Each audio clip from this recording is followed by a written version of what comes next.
YTN을 향한 시청자 의견이라면 모두 귀 기울여 듣고 답하는 시청자 톡톡 Y 시간입니다.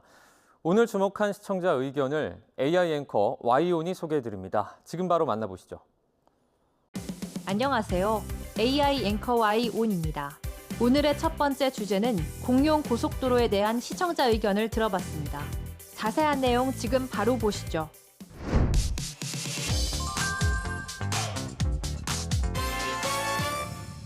공룡의 걸음 자국 200여 개가 찍힌 이른바 공룡 보행렬 5개가 한꺼번에 한 장소에서 발굴됐습니다. 영국의 한 채석장에서 공룡 발자국이 여러 개 발굴됐다는 소식을 알린 리포트가 있었습니다.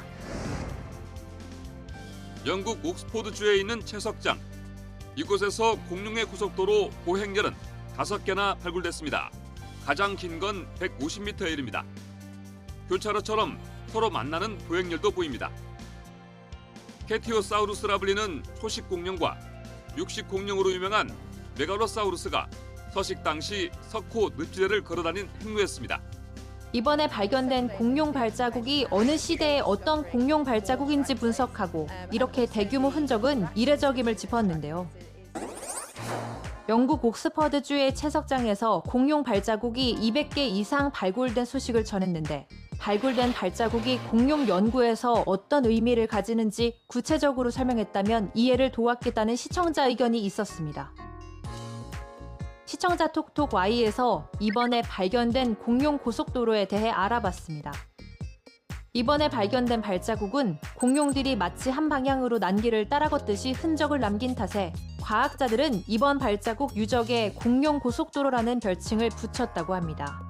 발굴된 발자국들은 약 1억 6,600만 년 전 이 지역에 서식한 초식 공룡인 캐티오사우루스 4마리와 육식 공룡인 메갈로사우루스 1마리가 각각 남긴 것들로 추정되는데요. 이들 중 한 마리의 발자국은 152.4m에 걸쳐 끊이지 않고 이어져 있었습니다. 5마리 중 4마리는 모두 같은 북쪽 방향을 향해 이동하고 있었는데 이는 인근 지역에서 앞서 발굴된 다른 공룡 발자국들의 이동 방향과도 일치하는 것으로 드러났습니다.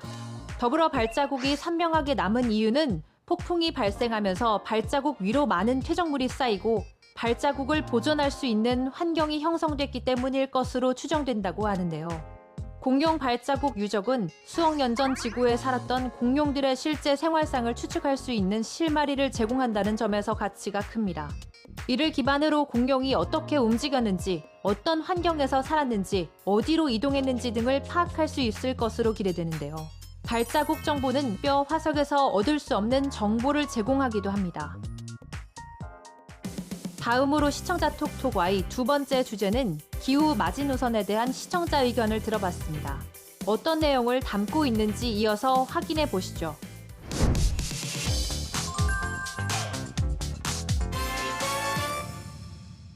지난해 지구의 평균 기온이 산업화 이전보다 1.6도 높아 역사상 최고치를 기록했습니다.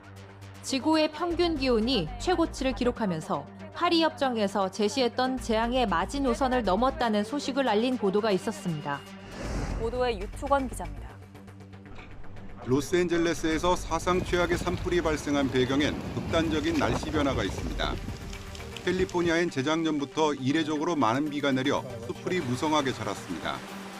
그러다 지난해 여름부터는 기록적인 폭염과 가뭄이 이어지면서 숲풀이 바싹 말라 거대한 불쏘시개가 만들어졌습니다. 대다수 전문가는 이런 기상이변의 원인으로 지구온난화를 지목하고 있습니다.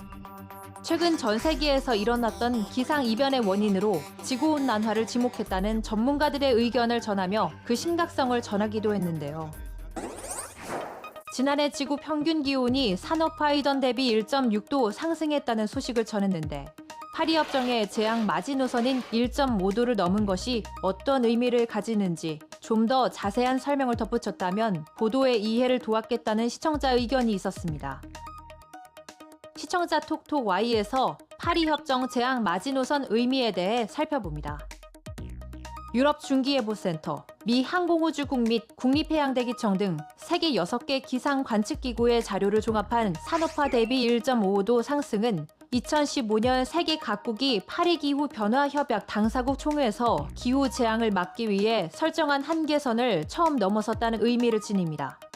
파리기후 변화 협약 당시 국제사회는 산업화 이전 대비 지구 평균 기온 상승폭을 2도 밑으로 유지하며 1.5도 이하로 제한하기 위해 노력한다는 목표를 세운 바 있는데요.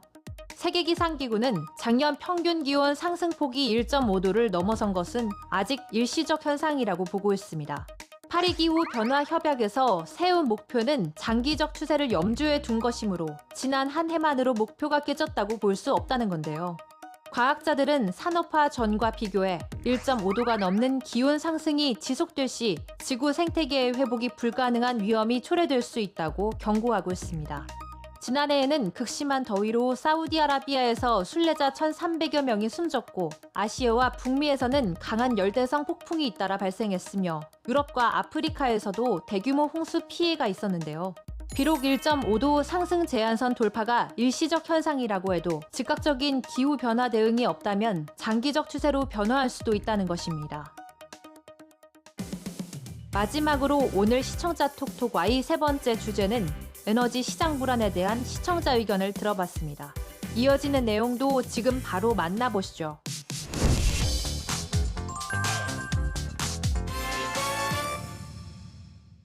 러시아의 돈줄을 주려는 서방 진영의 제재로 국제 에너지 시장이 들썩거리고 있습니다. 국제유가가 5개월 만에 최고치로 올라가고 유럽의 천연가스 시장도 불안한 상황임을 알린 보도가 있었습니다. 임기 종료를 불과 열흘 앞두고 바이든 행정부는 러시아의 원유 수출을 겨냥한 가장 강도 높은 제재 방안을 발표했습니다.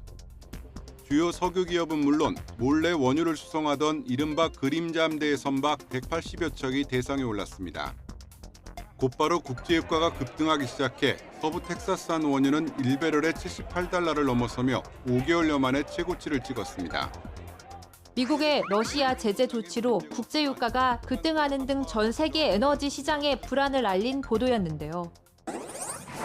바이든 행정부의 러시아 제재로 국제유가가 최고치를 기록했다는 소식을 전했는데 중국과 인도가 대체 조달에 나서는 등 대안을 찾으려는 움직임이 에너지 무역 상황에 어떤 영향을 미칠지 궁금하다는 시청자 의견이 있었습니다. 궁금한 내용을 보충하기 위해 시청자 톡톡 Y에서 중국과 인도의 대체 조달 영향을 살펴봅니다. 미국이 대러시아 석유 산업 제재를 강화하면서 중국과 인도가 급해졌습니다. 그동안 값싸게 러시아산 원유를 들여온 중국과 인도가 대체 수입처를 찾아야 하는 상황이기 때문인데요. 이번 미국의 조치는 러시아산 석유를 주로 사들이던 중국과 인도에 영향을 미칠 것으로 보입니다. 이들 국가는 러시아 대신 중동과 아프리카, 미국 등 대체 거래처를 찾아야 하며 이는 국제유가 상승 압박으로 작용하게 되는데요. 지난해 1월부터 11월까지 인도가 수입한 원유 중 러시아산이 차지하는 비중은 36%입니다. 중국은 수입량의 20%가 러시아산인데요. 2022년 우크라이나를 침공한 러시아는 서방의 전방위적인 제재에 대응해 중국과 인도에 할인된 가격으로 원유를 수출해왔습니다. 블룸버그에 따르면 러시아산 원유를 200만 배럴 이상 실은 유조선 3척이 미국의 제재를 받은 이후 중국 동부 해역을 떠다니고 있는데요. 인도 정유소 관계자들은 이번 조치에 따라 약 6개월간 원유 수입이 불투명해질 수 있다고 밝혔습니다.